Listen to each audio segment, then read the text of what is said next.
নমস্কার, আপনারা দেখছেন সময় কলকাতা। সময় নিউজ নিয়ে আমি পৃথা রয়েছি আপনাদের সঙ্গে। এখন চোখ রাখবো বিস্তারিত খবরে। তৃতীয় নোটিশের পরও হাজিরা না দেওয়ায় মঙ্গলবার আলটিমেটাম দিয়েছিল পুলিশ। হাইকোর্টে মামলা করার হুঁশিয়ারি দেওয়া হয়। মঙ্গলবার বেলা 12টার মধ্যে হাজিরার নির্দেশ দিলেও তা এড়িয়ে যান প্রাক্তন মন্ত্রী অরূপ বিশ্বাস। তবে অবশেষে দেখা মিলল রাজ্যের প্রাক্তন মন্ত্রীর। বৃহস্পতিবার সকাল 9:55 নাগাদ হঠাৎই তিনি পৌঁছন বিধাননগর দক্ষিণ থানায়। এ বিষয়ে আরো বিস্তারিত জানবো। ফোন লাইনে রয়েছেন আমাদের প্রতিনিধি সৌভিক সান্যাল।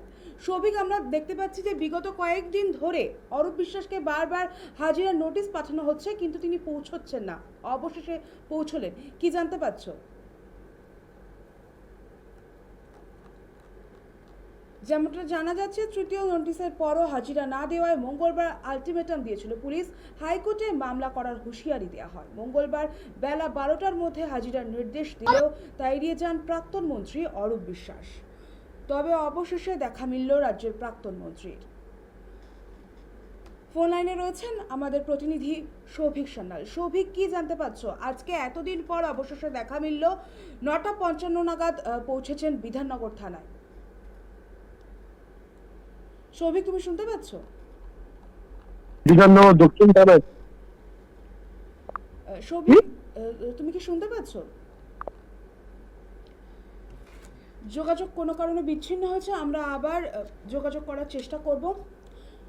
এখনো পর্যন্ত যে খবর উঠে আসছে, তৃতীয়বার নোটিশের পরও হাজিরা না দেওয়ায় মঙ্গলবার আলটিমেটাম দিয়েছিল পুলিশ, এবং এরপর এত হুঁশিয়ারির পর তারপর অবশেষে আজ বৃহস্পতিবার 9:55 নাগাদ, সকাল 9:55 নাগাদ হঠাৎই তিনি পৌঁছন বিধাননগর থানায়। গড় হাজিরার হ্যাট্রিকের পর থানায় প্রাক্তন মন্ত্রী।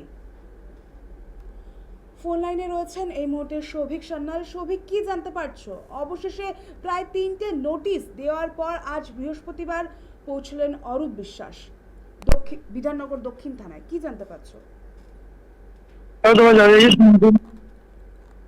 বিধাননগর দক্ষিণ থানায় হাজিরা দিলেন প্রাক্তন ক্রীড়ামন্ত্রী অরূপ বিশ্বাস। যদিও বিরুদ্ধে বিধাননগর দক্ষিণ থানায় অভিযোগ করেছিলেন শতদ্রু দত্ত। এই শতদ্রু দত্ত মেসিকে কলকাতায় নিয়ে এসেছিলেন এবং সল্টলেক স্টেডিয়ামে তাকে নিয়ে একটি অনুষ্ঠান করেন।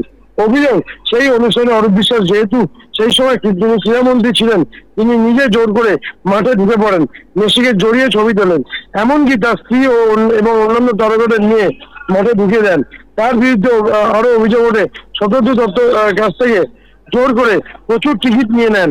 মেসি থাকালীন মাঠে 10 থেকে 12 জন ছাড়া উপস্থিত থাকা উচিত নয়, সেখানে কয়েক হাজার মানুষ ঢুকে পড়েন। এরপর মেসিকে না দেখতে পেয়ে বিধাননগর যুবতী প্রাঙ্গণে তাণ্ডব চালায় মেসি প্রেমীরা। এই ঘটনার পর গ্রেপ্তার হয় শতদ্রু দত্ত। বিধাননগর নির্বাচনে পতনের পর শতদ্রু দত্তর মানহানি এবং এফআইআর করেন অরূপ বিশ্বাসের বিরুদ্ধে। ইতিমধ্যেই অরূপ বিশ্বাসের ভাই স্বরূপ বিশ্বাসকে গ্রেপ্তার করেছেন। দীর্ঘদিন অরূপ বিশ্বাস লোকচক্ষুর আড়ালে ছিলেন। শেষমেশ আজ তিনি বিধাননগর দক্ষিণ থানায় হাজিরা দেন। এর আগে তাকে তিনি 3বার তলব করা হয়েছিল, কিন্তু তিনি হাজিরা এড়িয়ে গেছেন। ইতিমধ্যেই তাকে জিজ্ঞাসাবাদ শুরু করেছে তদন্তকারী অফিসাররা, এবং মূলত মেসি কাণ্ডে তার কি তার বিরুদ্ধে যে অভিযোগ ছিল সেই সব অভিযোগের ভিত্তিতে কিন্তু ইতিমধ্যেই তদন্ত শুরু করেছে বিধাননগর পুলিশ। ধন্যবাদ সৌভিক আমাদের সঙ্গে থাকার জন্য। যেমনটা আমরা জানতে পারছি, অবশেষে তৃতীয় নোটিশের পর বৃহস্পতিবার সকাল 9:55 নাগাদ হঠাৎই বিধাননগর দক্ষিণ থানায় অরূপ বিশ্বাস হাজিরা দিলেন।